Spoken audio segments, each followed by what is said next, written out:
한 주간 동안 주의 은혜 가운데 평안하셨습니까? 옆에 사람 인사합시다. 사랑합니다. 축복합니다. 되게도 평안하실 줄 압니다. 제 제목이 있습니다. 제목 같이 읽겠습니다. 복음의 시작이라. 아멘. 아멘. 오늘 마가복음 1장 1절을 첫 번째 시간으로 갖게 되는데요. 저의 설교를 평하시는 분들이 많습니다. 이제 성도들이 제 설교를 평하는 사람은 별로 없지만 또 우리 교회 성도들이나 유튜브를 통해서 듣는 성도들이 다 제 설교를 좋아해서 듣는 분들입니다. 그런데 제 설교를 들은 목사님들이 하시는 말씀이 똑같아요. 그게 뭐냐면 신학교 수업 같아요. 어떻게 성도들한테 설교 때 그런 소리를 계속하고 있느냐고. 그래서 가끔은 신학교에서 설교학 시간에 그리고 일반적인 목사님들이 하시는 설교 방식을 따라 설교할까 이런 생각이 들 때도 있습니다. 하지만 성도들의 수준이 높아져야 한국교회 수준이 높아진다는 제 고집스러운 생각 때문에 제 설교 방식을 포기할 수가 없습니다. 좀 딱딱한 것 같고, 이 신학교 강의야. 왜 그 설교 시간이 20분이면 족하다고 학자들이 얘기를 하는데, 니 40분씩 해야 되냐? 제가 사실은 내년부터는 1시간 넘게 설교하겠다고 작정했었는데요. 예배도 회복이 안 되는데, 1시간 넘게 설교를 하면, 정말 TV 앞에 있는 사람들이 얼마나 괴로울까. 여기 계신 분들이 잡혀있으니까 방법도 없지만, 그래서 고민하고 있어요. 하여간, 일주일에 한 번 듣는 말씀, 대부분 우리 한국교회 성도들 80% 이상이 주일날 한 번 예배 드리는 것으로 일주일을 살아갑니다.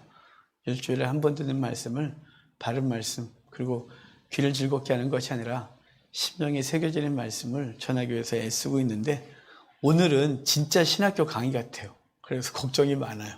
서론격이라서. 그렇지만 이 말씀을 통하여 또 주님께서 우리에게 주시는 은혜가 있으니까 함께 보도록 하겠습니다. 신약 성경은 4개의 복음서로 되어 시작합니다. 마태복음, 마가복음, 누가복음, 요한복음입니다. 이 중에 마태와 요한은 사도입니다. 예수님께 직접 배우고 예수님이 파송하신 사람입니다. 그런데 마가와 누가는 전혀 아닙니다. 전승에 의하면 마가는 예수님 당시엔 청소년이었다고 하고요. 누가는 성경 저자 중에 유일한 이방인입니다. 헬라 사람이죠. 이 4명이 기록한 이 복음서, 이것을 사복음서라고 하고, 이 사복음서 중에 앞에 3개, 마태, 마가, 누가복음을 공관복음이라 그래요. 요한복음은 왕따예요. 그런데 마태, 마가, 누가복음을 왜 공관복음이라 그러냐면 그 공관이라는 말이 갖고 있는 의미대로 관점이 같다는 뜻이에요. 그럼 3개의 복음은 무슨 관점이냐면 대표적으로 예수님을 인간으로 보고 있는 관점이에요. 그래서 내용도 약 70%가 겹쳐요. 하지만 요한은 관점이 전혀 달라요. 예수님은 하나님이다 라는 관점으로 보고 내용도 거의 겹치는 게 없어요. 그래서 이 4개 복음서를 함께 보면서 이 공관복음서와 요한복음서, 즉 사복음서를 보면서 예수님이 어떤 분인지를 함께 볼 거예요. 오늘부터 언제까지가 될지는 정말 장담을 못하겠어요. 정말 어마어마할 것 같아서 이거 몇 년 걸릴지, 정말 심하게는 은퇴할 때까지 할 수 있겠다. 이렇게 해서 설교 제목 따로 안 정해도 되겠다. 그냥 흐름 따라 무조건 간다. 이런 생각을 하고 있는데 얼만큼씩 매주 얼만큼의 양을 정할지는 아직 결정을 잘 못했어요. 순서를 따라서 볼 겁니다. 주의 발자취를 따라 라는 큰 제목 안에서 예수님의 이야기가 어떻게 시작됐으며 어떻게 진행되고 있는지를 순서를 따라 볼 것이에요. 이렇게 보는 동안 우리는 우리가 믿는 복음, 그러니까 복음 자체이신 주님, 그리고 주님께서 가르쳐 주시고 이루신 복음, 완성하신 그 복음이 무엇인지 보게 될 것이에요. 그동안 알고 있는 복음서의 많은 이야기들이 퍼즐 조각처럼 산만하게 흩어져 있겠지만 이것을 쫙 모아서 큰 그림의 예수님 그리고 그 복음에 대해서 알게 될 것입니다. 먼저 각 복음서가 가진 주제에 대해서 생각을 해보고 오늘 본문 넘어가겠습니다. 4개의 복음서는 각각의 주제를 가지고 기록했습니다. 원래 의도를 갖고서 난 그렇게 하겠다라고 했기보다는 또 4명이 모여서 우리 각 주제를 가지고 쓰자라고 협의한 것이 아니라 그 성경의 저자인 마태, 마가, 누가, 요한이 살던 시대, 그리고 그들의 출신 배경이 그 내용을 결정했습니다. 그래서 각 주제가 결정됐는데 마태는 유대인으로서 유대인을 대상으로 예수님에 대하여 기록해요. 그래서 유대인이 구약에서부터 기다렸던 메시아관을 너희가 기다렸던 메시아가 예수님이다 라는 것을 알려주기 위하여 기름 부은 자, 그러니까 기름 부은 자가 왕, 선지자, 제사장인데 그 중에 메시아는 왕으로 오신다고 했기 때문에 유대인이 기다렸던 메시아, 그래서 왕이신 예수 그리스도라는 주제를 가지고 기록하게 되었어요. 마가복음은 예수님 당시엔 청소년이었다 그랬잖아요. 그런데 마가가 예수님을 믿게 된 것은 그의 집에서 모든 사건이 벌어졌기 때문에 그래요. 초연 만찬부터 해서 예수님의 부활, 그리고 예수님이 승천하신 이후에 제자들이 모여서 기도하고 그리고 그곳에서 초대교회가 만들어지면서 교회가 전 세계 열방으로 퍼질 때까지 그 마가의 집에서 이 모든 일이 다 벌어졌어요. 마가는 자연스럽게 예수님을 믿었고 그의 외삼촌 바나바를 따라 1차 선교여행 때 따라갔다가 2차 때 바울과 바나바가 싸우면서 바나바를 추종하게 되고 언제부터인지 모르지만 베드로를 따라다니면서 베드로의 통역관으로 로마까지 와서 로마에서 베드로의 설교를 통역하는 통역관으로서 사역을 했어요. 이 선교사였던 마가는 그 위기 속에서 예수님이 누구냐? 복음이다 라는 차원에서 가르치게 되는데 예수님이 열심히 이 땅에서 우리를 위하여 섬기는 종으로서 그리고 섬기는 종으로 오셔서 섬김으로 죽으셨다고 하는 그 예수님에 대해서 기록해요. 그래서 예수님을 종으로 오신 예수 그리스도라는 주제를 가지고 기록을 하는 거예요. 누가복음은 헬라 사람 누가가 기록했어요. 누가의 직업은 의사였습니다. 이 의사였던 누가는 그의 관심사, 그가 소외된 사람들, 병든 사람들에게 관심이 있었고 사랑이 많았던 누가는 예수님을 만나면서 예수님께서 그들을 향한 관심이 얼마나 큰지를 보았고 그래서 누가는 누가복음을 기록할 때 그의 관심사였던 소외된 자들, 사마리아 사람들, 여인들을 많이 기록해내요. 그래서 누가복음은 예수님은 인자, 사람으로 오셨다. 우리를 채울하신 그분이다 라고 해서 인간으로 오신 예수 그리스도라는 주제를 가지고 기록하게 되어져요. 그래서 마태는 왕이신 그리스도, 마가는 종이신 그리스도, 누가는 인간이신 그리스도. 요한은 주 90년 전후에 기록을 하는데요. 요한복음을 기록할 때 황제 도미티아누스가 황제 숭배를 극렬하게 시작했어요. 그래서 믿지 않는 예수 믿는 사람들을 잡아 죽이기 시작하는데 왜냐하면 예수 믿는 사람들이 황제 숭배를 거부했어요. 왜 죽였냐면 그래도 로마가 법치국가인데 그냥 죽일 수는 없는 거죠. 그래서 기독교도들에게 불신죄, 신을 믿지 않는 죄라고 해서 그 죄목으로 가지고 죽였어요. 황제를 믿지 않는다는 거죠. 로마가 공적으로 인정한 공적 신앙을 거부했어요. 근데 기독교는 공적인 종교가 아니었기 때문에 이 사교를 믿는 그들을 죽이게 되는 것이죠. 그럴 때 사람들은 예수님께 기도했어요. 잡혀 죽을 때 살려달라고 도와달라고 하지만 주님께서 응답하지 않는 것 같은 거죠. 그래서 당시 성도들은 정말 예수님이 하나님 맞냐? 그가 살아계시냐? 그가 우리를 사랑하시냐라는 질문 앞에 요한은 예수님은 하나님이시다. 그분은 끝까지 우리를 사랑하셨고 그분은 지금도 우리를 사랑하신다고 하는 그 주제를 가지고 예수님은 하나님이다 라는, 그래서 예수 그리스도가 하나님이라는 주제를 가지고 쓰게 되는 거예요. 그래서 각각의 복음서가 4개의 주제를 가지고 쓰게 되어 있는데 이 4개의 성경 중에 하나만 보면 왜곡된 그리스도를 볼 수밖에 없어요.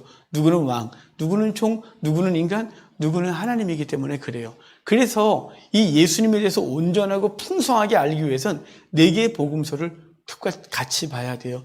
4개의 복음서가 무엇이라고 말하고 있는지 각각의 저자 입장에서 예수님을 봐야 하는데 우리가 그렇게 보면 시간이 꽤 오래 걸리고 마태복음 볼 때는 왕만 보게 되고 마가복음 볼 때는 종만 보게 되겠죠. 그래서 이걸 통합으로 함께 보면서 이 예수님이 어떤 분으로 오셨는지, 그래서 동일한 사건, 동일한 이야기가 있을 때 그 이야기를 같이 쓰고 있는 많은 이야기들을 함께 보면서 그 속에서 주제를 정하고 각 저자의 관점을 보면서 예수님이 어떤 분인지를 우리는 계속해서 보게 될 것입니다. 오늘도 누가복음의 서론과 마가복음의 첫 절을 가지고 보게 될 것이거든요. 누가복음 1장 1절부터 4절도 함께 볼 거예요. PPT 띄워드릴 거거든요. 누가복음 1장 1절을 좀 같이 1장 1절과 2절을 같이 보겠습니다. 우리 중에 이루어진 사실에 대하여 처음부터 목격자와 말씀에 일꾼된 자들이 전하여 준 그대로 내력을 저술하려고 붓을 든 사람이 많은지라. 아멘.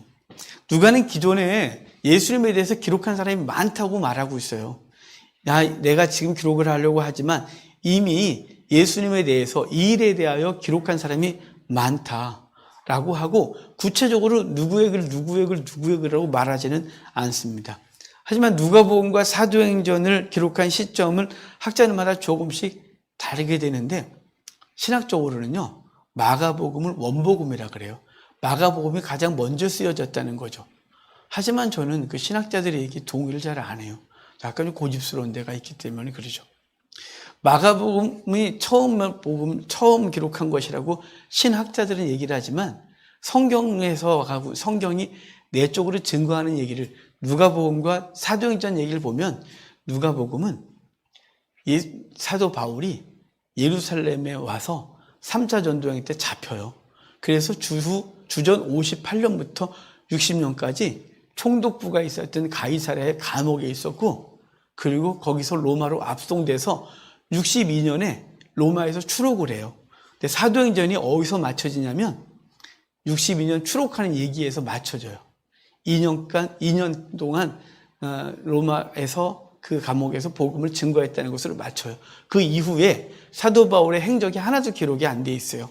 누가는 그 이후에 기록했다면 로마 감옥에서 나와서 크레타 섬에 갔다가 크레타 섬에서 디도를 떨궈 두고 에베소에 가서 디모데 떨궈 두고 마케도니아 가서 복음을 증거하다가 다시 소아시아에 넘어와서 소아시아에 사도 바울이 잡혀 로마로 압송돼서 주 64년에 또는 68년 선교설이 있는데 그때 목이 잘려 죽은 이야기까지 기록해야 되지 않을까요? 70년 이후에 기록했다면 그런 얘기가 전혀 없어요. 그러니까 누가복음은 언제 기록됐냐면 주 58년에서 60년 사이에 누가복음이 기록이 되어져요. 누가가 조사해서 기록했거든요. 그래서 거기 이제 누가복음 이전에 여러 이야기가 있었을 것이라고 보여주는데 무엇이 있었는지는 전혀 몰라요. 누가는 이 길을 시작하면서 이루어진 사실에 대하여 기록한다고 말해요. 이루어진 사실. 그러니까 누가가 기록하고 있는 이 누가복음은 골방에서 교묘한 말로 인간의 언어와 묵상으로 상상력을 동원해서 기록한 것이 아니라 이미 이루어진 사실이에요. 이미 과거에 이루어진 사실들을 가지고 기록하고 있다고 말해요. 그래서 이루어진 사실이라는 말을 원어적으로 번역하면 이 충만하다는 뜻과 가져오다는 뜻을 합성한 단어인데요. 그러니까 이게 성취된 일, 완성된 일, 성사된 일 이런 뜻이에요. 그래서 NLT 성경을 비롯해서 영어 성경은 우리 가운데 충만하게 이루어진 일이라고 번역했어요. 왜냐하면 원어의 뜻이 충만하다는 뜻이 거기 속해 있다 그랬잖아요. 그래서 우리 성경은 충만한 이라는 뜻이 없고 그냥 이루어진 일라고 번역했다면 우리나라 번역 성경은 다 그렇게 번역했어요. 하지만 영어 성경들은 그렇게 안 하고 충만하게 벌어진 일, 우리 가운데서 충만하게 벌어진 일이라고 충만하게 이루어진 일이라고 번역했어요. 충만하게 이루어졌다는 거죠. 주석은 그래서 가장 확실하게 인정되고 믿어진 일이라고 번역했어요. 그렇다면 무엇이 있도록 충만하고 확실하게 이루어졌다는 뜻일까요? 누가는 아주 충만하게 그리고 확실하게 이루어진 일에 대하여 기록하고 있다는 거예요. 그러니까 벌써부터 예정되었던 계획을 따라 성취된 일인데 무엇이 계획되었고 무엇이 성취되었고 무엇이 충만하게 완성되었다는 것이냐면 바로 예수 그리스도를 통한 구원의 일이 계획되었었고 충만하게 완성되었다는 거예요. 아담의 범죄 이후에 창세기 3장 15절에 여인의 후손이 와서 뱀의 머리를 밟을 것이라고 하는 그 예언과 그리고 제사제도와 선지자들과 모세의 율법을 통하여 수도 없이 계시되었고 알려졌고 계획되었던 그 일이 예수 그리스도의 오심과 죽으심과 부활을 통하여 완성되어진 일, 그래서 우리가 그리스도를 통하여 구원받은 그 일, 성령의 강림을 통하여 구원받은 그 일에 대하여 기록하고 있다는 거예요. 이미 계획되어졌고 그것이 이루어졌고 충만하게 성취된 일에 대하여 기록하고 있다, 이렇게 말씀하고 있는 것이죠. 그러니까 여러분, 우리가 지금 복음서를 보고 있는데 이 사건은 누가가 기록하고 마가가, 마태가, 요한이 기록할 때 이미 이루어진 사실, 구원의 완성되는 것을 증거하다가 어느 날 기록해야 될 필요를 느껴 이것에 대해서 오늘 기록하고 있다고 말하고 있는 거예요. 누가는 예수님께서 부활하신 후에 제자들과 만나 주셨을 사건을 기록하고 있어요. 부활하신 예수님께서 제자들이 모여서 집에 있을 때, 그럴 때 집에 있을 때 그때 2명의 제자들이 엠마오로 갔었죠. 가다가 주님과 만나고 돌아와서 우리가 길을 가다가 예수님과 만났다라고 해서 마가의 다락방에 와서 제자들과 얘기할 때 그때 예수님께서 쑥 들어오셔서 그들에게 평안을 전하시며 그들이 놀라 두려워할 때, 유령인가 떨 때 두려워하지 마라, 내 손과 발을 보고 나를 믿으라 라고 하시면서 그들이 음식 먹고 있던 자리에 생선이 있었는데 그것을 드시면서 당신이 부활체임을, 당신이 정말 육체를 가지고 완전한 부활하셨음을 말씀하셨는데 이때 이렇게 말씀하셨어요. 또 이르시되 내가 너희와 함께 있을 때에 너희에게 말한 바 곧 모세 율법과 선지자의 글과 시편의 나를 가리켜 기록된 모든 것이 이루어져야 하리라 한 말을 너희가 기억하라고 말하는 거예요. 그것이 이루어졌다는 거죠. 모세 율법과 선지자의 글과 시편에 기록된 사건들이 이미 이루어졌다는 것을 내가 성경을 통해 확인할 것에 대하여 주님께서 요구하셨고 제자들은 그것에 대해 확인하고 아 맞다, 그분이 3년 반 동안 우리에게 가르치시고 그리고 행하셨던 모든 것들은 구약에서 말했던 것들, 계획했던 것을 그분이 완성하셨다. 아주 충만하게 완성하셔서 그 충만한 구원의 역사가 우리 속에 있다는 것을 알고 있는 거죠. 그래서 이미 이루어진 사실에 대하여 누가는 지금 사람들이 기록했고 자신도 기록하겠다고 말하고 있는 거예요. 성경은 이미 이루어진 사실, 우리를 구원하신 하나님의 사랑과 예수님의 은혜와 성령의 교통하심에 관하여 기록했습니다. 그래서 이 성경을 읽는 이마다 주님을 만나고 영혼이 새로워지고 삶이 새로워지는 놀라운 은혜를 경험하게 되는 것이 이 이루어진 사실에 대하여 목격자와 말씀에 일꾼된 자들이 전하여 준 대로 기록해 줬다고 하는데 이 목격자와 말씀에 일꾼된 자들이란 말이 다른 말로 하면 증인이에요. 증인. 여러분, 증인은 자격이 필요해요. 그냥 누구의 말을 들은 사람은 증인이 아니고 현장에서 직접 경험한 사람들이에요. 현장을 봤거나 현장에서 그것에 자기가 그 일에 연루되었거나 이런 사람들이 증인의 자격이 있는 거죠. 그 증인의 증언, 그것이 사실인 거예요. 지금 마태복음, 마가복음, 누가복음, 요한복음에서 직접 증인은 둘이 있어요. 마태와 요한이죠. 또한 최후의 예수님의 사건과 그리고 그 이후에 벌어진 사건을 통하여 조금 경험하고 그의 많은 것들을 배워서 전한 사람이 마가요. 누가는 생전에 단 한 번도 주님을 본 적이 없어요. 하지만 사도들, 그러니까 목격자와 말씀에 일꾼된 자들이 가르쳐준 걸 듣고 그걸 통하여 영적으로 주를 만나고 그래서 이 증언을 다시 증언하는, 조사하여 그것을 증언하는 자가 되었다 이 말이에요. 마찬가지로 우리 이 시대에 살아가는 우리들은 증인의 삶을 살아야 돼요. 증인의 삶. 우린 예수님을 육신으로 본 적이 없지만 우리는 성령을 통해 주님과 만나고 성령께서 우리 속에 들어오셔서 주님과 만나게 되므로 우리 인생이 바뀌고 삶의 목적이 바뀌고 가치관이 바뀌는 이 놀라운 사건들을 증언하셔야 돼요. 이 증인의 자격을 우리가 갖고 있음을 기억하고 이 증인의 삶을 살아가는 저와 여러분 되기를 바랍니다. 이 시대에 이 코로나 때문에 더더욱 기독교가 욕을 먹고 그리고 비난을 당하는 일이 자꾸 벌어지고 있지만 여러분 어차피 세상은 교회를 좋아하지 않아요. 어차피 사단은 교회를 미워하게 되고 박해하려고 해요. 그 건수만 있으면 교회를 그렇게 하는 것이죠. 우리가 잘했다가 아니에요. 잘못한 게 너무 많아요. 하지만 그럼에도 불구하고 입 닫고 아무것도 안 하는 것이 아니라 입 열어 주의 복음 증거하고 삶으로 주의 복음을 드러내는 우리의 증인의 삶을 사는 우리가 되기를 주의 이름으로 축복합니다. 그래야 이 시대가 끝나고 나서 한국교회가 다시 힘을 낼 것이고 우리 다음 세대가 그리스도 안에서 영원한 구원의 삶을 살게 될 것이에요. 우리가 멈추는 순간 다음 세대는 없고 우리가 멈추는 순간 우리의 자녀들 세대에서 주님이 없는 이 비참한 세대를 살아간다는 건 끔찍하지 않겠습니까? 사도들과 말씀을 전하는 자들이 끊임없이 증인의 삶을 목숨 걸고 했던 것처럼 저와 여러분들이 이 시대에 증인의 삶을 살아가는 귀한 은혜가 있기를 주의 이름으로 축복합니다. 이렇게 예수님에 관해 기록하겠다고 하면서 누가는 기록 방식에 대해서 말하고 있어요. 3절과 4절 같이 읽겠습니다. 그 모든 일을 근원부터 데오빌로 각하에게 차례대로서 보내는 것이 좋은 줄 알았노니 이는 각하가 알고 있는 바를 더 확실하게 하려 함이로다. 아멘. 누가는 그 모든 일에 대하여 기록하겠다고 해요. 그 모든 것은 뭘까요? 예수님에 대한 모든 것이에요. 근원부터 자세히 미루어 살폈다고 하잖아요.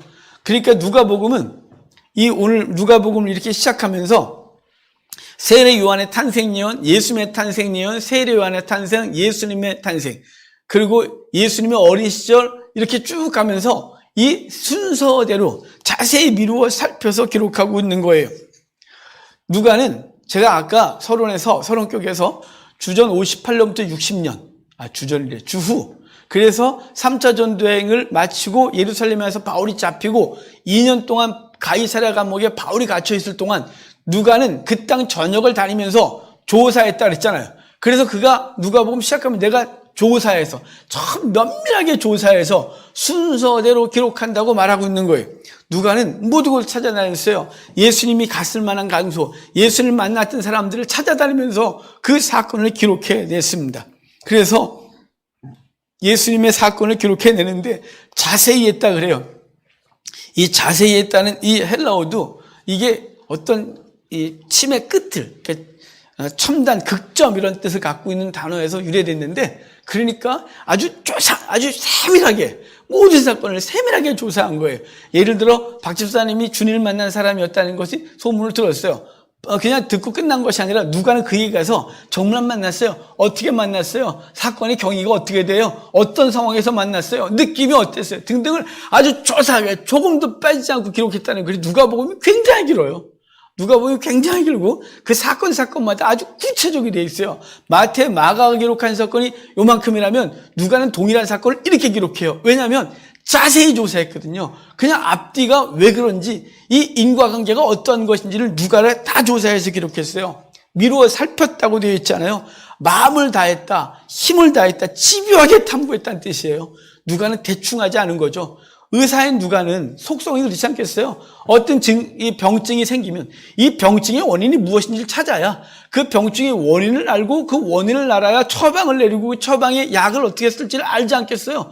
아니, 병증도 제대로 모르는데 어떤 처방을 알겠어요? 누가는 그래서 생명을 다루는 사람으로서 자세히 조사하는 게 습관되는 게 힘을 다하는 거죠. 복음도 똑같아요. 자기의 직업이 육신의 생명을 살리고 있다면 예수 그리스도를 만나고 나서 생명을 살리는 일을 감당하는데 대충 할 수 없는 거예요. 들었는데 그랬대. 내가 들었거든. 예수님이 구세주래. 이게 아니라 왜 구세주인지. 예수님이 있잖아. 길을 가다가 그 사람을 살렸대. 죽었던 사람을 살렸대. 그냥 믿어. 이게 아니라 어떻게 살렸는지. 그 슬픔에 빠져있는 그 여인을 어떻게 만났으며 그 여인에게 어떻게 해서 예수님이 그 아들을 살려주셨는지 이런 얘기들을 자세히 기록한 것이. 그러니까 이 누가복음을 보면 참 누가가 섬세하게 찾아내서 기록하고 있다고 보여줘요. 심리상태 하나하나까지도. 이어지는 게 뭐냐면 차례대로 기록했대요. 마태는요, 항목별로 다 모아놨어요. 마가와 요한은요, 자기가 의도하는, 마가는 복음이라는 걸 주제를 가지고 있고요. 요한은 하나님이라는 주제를 가지고 썼다 그랬잖아요. 종으로서 복음을 드러내는 예수 그리스도를 기록하는데, 그래서 그 주제에 맞는 사건들을 취해서 그 사건을 나열했어요. 근데 누가는 그걸로 만족이 안 되는 거죠.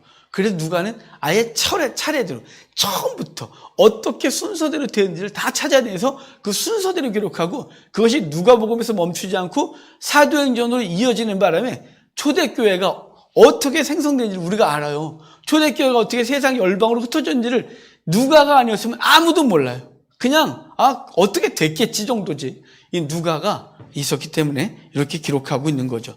누가는 이 이야기를 기록하면서 역사적인 얘기, 그다음에 정확하게 논리적인 일관성과 이 객관성을 가지고 누가복음을 기록하고 있어요.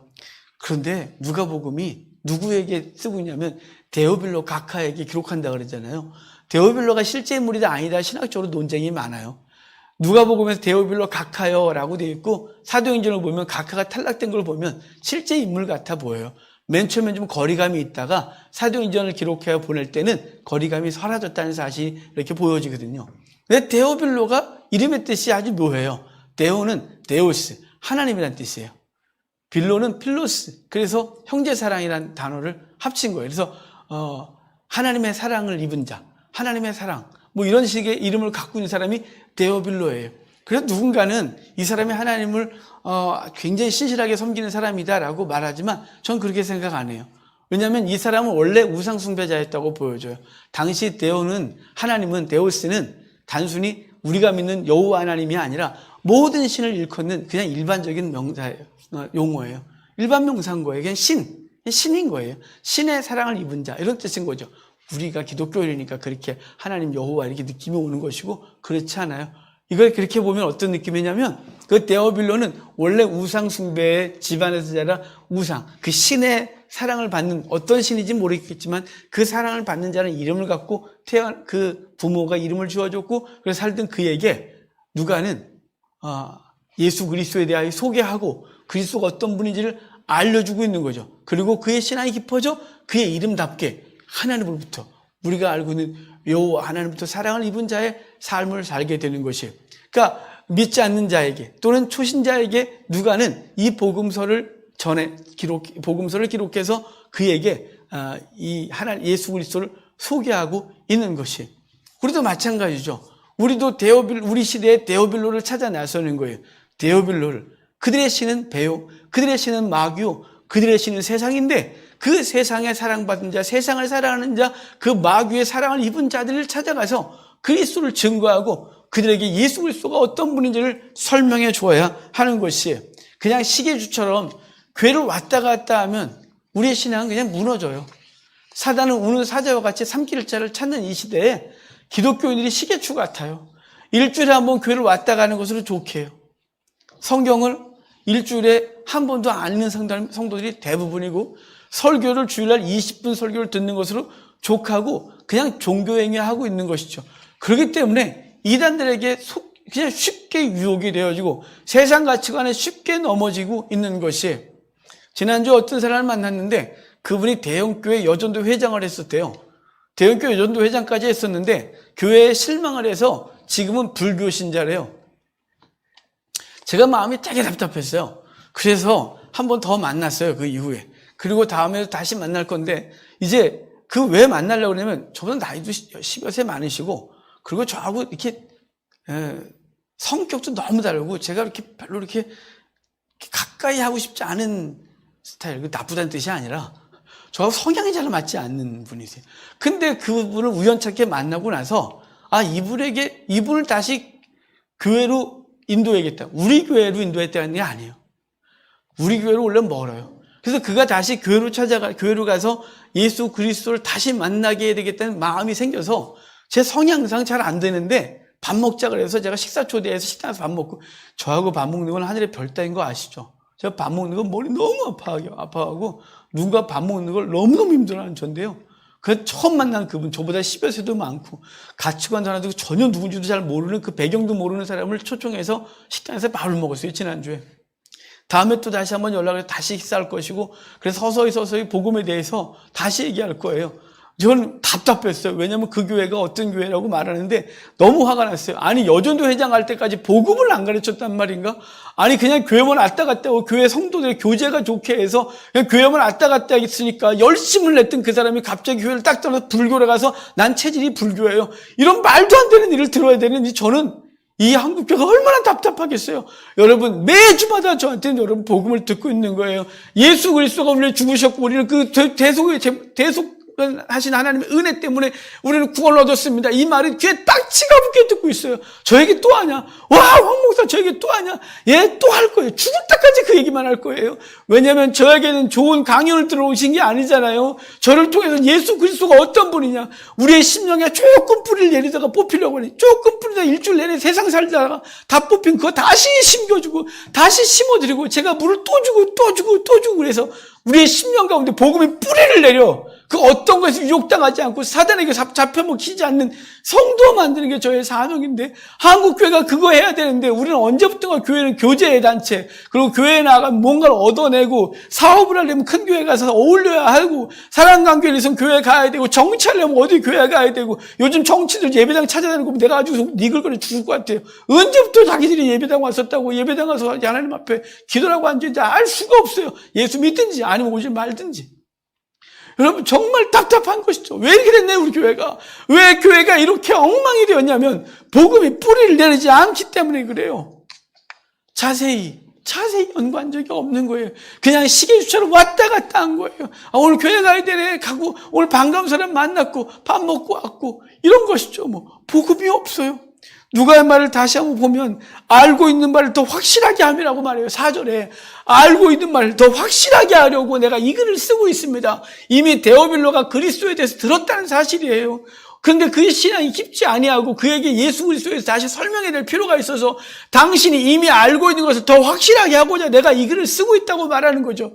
여러분, 우리의 신앙은 진짜 더 확실해져야 되는 거예요. 어설픈 복음 갖고 있으니까 사단이, 이단들이 와서 유혹을 하면 그런가 해서 넘어가고, 세상이 무슨 말하면 그런가 해서 넘어가고, 교회 내에 상처받으면 교회 싫어를 해갖고 이상한 종교 가버리고 교회 떠나버리고 이런 것이죠. 여러분, 복음이 확실하면, 우리 속에 이 복음이 확실히 뿌리를 내리면 상처받다고 교회를 떠나거나, 이 교회가 아니야, 저 교회가 더 좋아, 저 교회가 사람들 더 많네, 이렇게 떠나지 않아요. 하나님께서 이렇게 맡겨주신 사명 감당하기 위해 기꺼이 우리에게 주신 이 어마어마한 사명의 짐을 기꺼이 지고 나아가는 것이에요. 확실하게 없어서 그래요. 확실하지 않기 때문에 교회를 떠나니 많이, 예수를 믿니 많이 그러고 있는 거죠. 뿌리를 내린 적이 없는 거예요. 교회 생활을 오래 했는데 뿌리가 안 내렸어요. 여러분, 우리가 갖고 있는 복음에 확실하기 위하여, 이 복음을 확실하게 하여 말씀을 연구하셔야 돼요. 여기 그러잖아요. 알고 있는 바를 더 확실하게 하려 함이라 라고 하는데, 확실하게 하다라는 뜻이 어떤 뜻인지 아세요? 원어의 뜻을 분해하면 미끄러지지 않게 하기 위하여, 넘어지지 않게 하기 위하여, 이런 뜻이에요. 우리는 확실하게 하라고 번역했죠. 그런데 이걸 그냥 더 원어 본문 그대로 해석하면 이렇게 되는 거예요. 알고 있는 바에 미끄러지지 않게 하려 함이라. 알고 있는 것에 넘어지지 않게 하려 함이라. 무슨 뜻일까요? 너가 어설프게 알고 있으면 어느 날 갑자기 또 네가 예전 종교, 그가 그 태양신을 섬겼는지 비너스를 섬겼는지 전쟁에선 신을 섬겼는지 알 수 없으나, 지금 너가 약간 복음을 받았지만 너를 더 확실하게 뿌리를 내리게 하지 않으면 너가 언젠가 다시 여기서 미끄러져서 예전 종교라고 돌아갈까 두렵다 이 말이에요. 히브리서가 그래요. 히브리서가 유대교 신자들이 기독교로 돌아왔는데 환란이 있으니까 다시 더 넘어가는 거예요. 그래서 히브리서 저자가 뭐라고요? 가지마! 라고 하는 거죠. 넘어지면 안 돼. 미끄러지고 있잖아. 너희가 이렇게 말하는 것이라고. 갈라디아서 1장 이렇게 말해요. 너희가 이상하다. 아니, 이 복음에서 쉽게, 이게 빨리 떠나는 것이 난 이상하다. 다운하죠. 난 너가 이상해. 어떻게 이렇게 쉽게 넘어가니? 라고 말하는 거예요. 왜 그럴까요? 뿌리를 깊이 내리지 않았어요. 알고 있는 복음의 확실함에 대해서 확인하지 않았어요. 대충 다녔어요. 대충. 남들 교회 다니까 나도 대충 가고, 기도하니까 나도 기도하고, 뭔가 기도해야 될 것 같으니까 기도도 하고 왔다 갔다 했지만, 확실한 복음이 뭔지 모르는 거예요. 성경에 대한 확실한 지식이 없는 거예요. 대충 하는 거죠. 대충. 나 좀 들었어. 나 모태신앙이야. 내 어릴 때부터 성경 좀 알아, 이 사람아. 내가 좀 알아. 퀴즈 내봐. 그 정도 내가 알아. 여러분, 그하고 안 돼요. 정말 그런가요? 창세부터 요한계시록까지 묵상하고 파헤쳐야 되죠. 여러분, 정말 답답한 건, 우리가 세상 살면서 세상 방법에 대해서, 자기가 전공한 학문에 대해서는 너무 잘 알아요. 전공한 학문이든 전공한 직업이든 자기 것에 대해서는 확실히 알잖아요. 먹고 사는 문제니까. 그리고 이 땅의 세상사에 대해서는 정말 잘 알아요. 그것에 대해서 얘기하자면 논쟁이 막 벌어질 정도로, 정치면 정치, 경제면 경제, 의학이면 의학에 대해서 우리가 많이 얘기를 해요. 그만큼 알고 있다는 거죠. 그런데 복음에 대해서 얘기하자면 갑자기 입을 막아버려요. 왠 줄 알아요? 확실히 아닌 게 없기 때문에 그래요.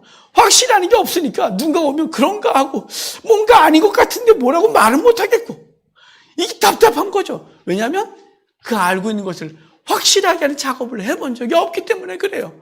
확실한 얘기, 이 뻔한 얘기를 하면서, 뻔한 얘기야, 저거 맨날 듣는 얘기, 저 얘기 나도 알아 라는 것이 아니라 정말 내 속에 그것이 들어와 있느냐, 내 속에 그것이 뿌리를 내렸냐를 분명히 확인하고 본인이 확인하셔야 돼요. 오늘 이 말씀을 듣는 우리 모두는 이 지금 누가가 데오빌로에게 알고 있는 바를 더 확실하게 하려고 내가 이 글을 쓰고 있다라는 이 말을 기억하여 내가 정말 예수 그리스도에 대해서 분명히 알고 있는가? 내가 갖고 있는 구원의 문제에 대해서 분명히 알고 있는가? 내가 갖고 있는 구원과 이방 종교가 갖고 있는 다른 종교들이 갖고 있는 구원의 방법이 정말 다른 것인가? 불교나 기독교나 천주교나 어디나 다 구원 똑같아? 어디로 가나 천국 가면 되는 거지 뭐가 문제야? 라고 말하고 있다면 다시 공부를 하셔야 되는 거예요. 복음에 대해서 다시 아셔야 되는 거예요. 이 복음에 대해서 여러분 다시 아셔야 돼요. 세상 지식은 우리의 육신의 생명을 살리고 죽이는 것이지만 여러분 이 복음은 우리의 영적 생명을 죽이고 살리다 기억하셔야 돼요. 우리의 영혼의 삶을 결정하고 이 복음 하나님의 말씀에 대하여 어설프게 알면 되겠습니까? 세상 돈 벌려면 그렇게 열심히 공부하고 열심히 노력하고 그것에 대해서 전문가가 되려고 애쓰고 그래서 거기서 나름대로 자기 위치를 찾으려고 그렇게 애쓰면서 이 영혼의 생명에 대해서 이렇게 무관심할 수가 있습니까? 자기 생명이 죽는지 사는지도 결정하지 못하고 되겠습니까? 고민하셔야 됩니다. 그래서 심지어는 정말 예수님 살아계시고 맞나? 내가 혹시 그냥 교회 왔다 갔다 하면서 혹시나 나중에 죽었는데 주님 안 계시면 어쩌나? 이런 생각까지 하셔야 돼요. 그래서 고민하셔야 돼요. 그리고 고민을 해결하셔야 돼요. 그래야 흔들리지 않는 신앙이 됩니다. 그렇다면 이 복음 뭐냐? 이 복음이 오늘 마가복음 우리가 1장 1절 읽었는데 하나님의 아들 예수 그리스도의 복음의 시작이다 이렇게 말해요. 하나님의 아들 예수 그리스도의 복음의 시작이다. 이 복음이 어디에 있어요? 하나님의 아들 예수 그리스도의 복음의 시작. 그리스도의 복음의 시작이래요. 우리 성경은 우리 개혁 성경을 비롯해서 개혁 개정과 대부분의 우리 한글 성경은 다 똑같이 했어요. 번역을. 하나님의 아들 예수 그리스도의 복음의 시작이다. 이렇게 번역했어요. 그런데요. 사실은 제가 원문을 봐도 헷갈릴 수밖에 없게 됐더라고요. 그 문법이 약간 묘한데 그런데 영어 성경과 우리나라 성경이 우리글 성경이라고 우리말 성경이라고 있어요. 우리나라 번역 성경 중에 우리말 성경과 영어 성경들은 달리 번역했어요. 그 하나님의 아들 예수 그리스도에 대한 복음이라고 되어 있어요. 하나님의 아들 예수 그리스도에 대한 복음, 대하여 예수 그리스도에 대하여 쓴 복음 이렇게 되어 있는 거죠. 그리스도 자체가 복음이에요. 주님이 복음이세요. 그리고 복음, 예수님께서 하신 말과 그의 행동이 복음인 거예요. 그래서 우리는 복음에 대해서 뭐냐면 복음을 안다. 복음이 뭐냐라고 말하면 굿뉴스, 복된 소식, 복된 소리 이렇게 영어 성경과 그리고 우리 한문이 그렇게 번역을 했으나 이게 이 헬라어는 유앙겔리온 그러는데요. 이게 뭐냐면 이 복음은 원래 어떠냐면 전쟁에서 승리를 하고 나면 그 전령이 그 기쁜 소식을 막 전해주는 그것을 유앙겔리온 그랬어요. 그리스도의 승리의 소식, 그리스도가 우리를 사망에서 건지신 이 소식인 거죠. 그냥 복음, 복된 소리, 돈 많이 생기고 복된 소리 아니겠어요? 부자 됐다 복된 소리, 집 샀다 복된 소리. 와, 진짜 복된 소리 정말 많아요. 그런데 진짜 복된 소리는 그것이 아니라 우리가 사망에서 건진받고 그리스도가 승리하여 사단을 짓밟으시고 우리를 그 사망에서 건져내셨다고 하는 이 구원 얻었다고 하는 이 소식이 복음, 유앙겔리온인 거예요. 이 복음, 예수 그리스도가 그 자체이시고 그분이 하신 말씀이고 그분이 행동하신 것이 복음인 것입니다. 여러분, 이 복음은 생명을 살리기에 마가는 이 복음을 전하고 있어요. 이러한 모습은 바울도 마찬가지예요. 마가는 처음부터 끝까지 복음으로 시작해서 복음으로 마치게 되는데 바울도 로마에 편지를 쓰면서 성도들에게 이렇게 말해요. 내가 복음을 부끄러워하지 아니하노니 이 복음은 모든 믿는 자에게 구원을 주신 하나님의 능력이 됨이라. 먼저는 유대인에게요 그리고 헬라인에게라. 생명을 주신 하나님의 능력이다 이렇게 말하고 있는 거예요. 구원을 주신 하나님의 능력이 복음이다. 예수 그리스도가 우리의 구원의 근거이고 모든 것이다 말씀해 주고 있는 거죠. 여러분, 오늘 마가복음과 누가복음의 서론을 잠깐 봤는데 여기서 누가가 말했던 걸 기억하셔야 돼요.